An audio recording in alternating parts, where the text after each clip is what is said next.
দুনিয়ার মানুষেরা নারীগুলোকে ভোগের পাত্রী বানিয়ে রেখেছো, এখনো তোমরা অন্যায় করতে লেগেছো। নারীদেরকে আজাদ দাও, তাদেরকে বাঁচার স্বাধীনতা দাও, তারা যেভাবে আল্লাহর হুকুম সেইভাবে তারা চলবে, তাদের উপরে জুলুম করো না।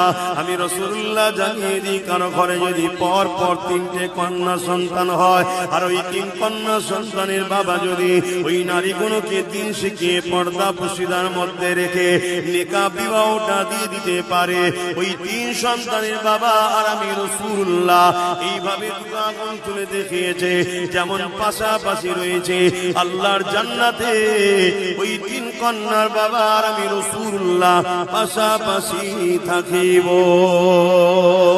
আরো জোরে বলুন সুবহান।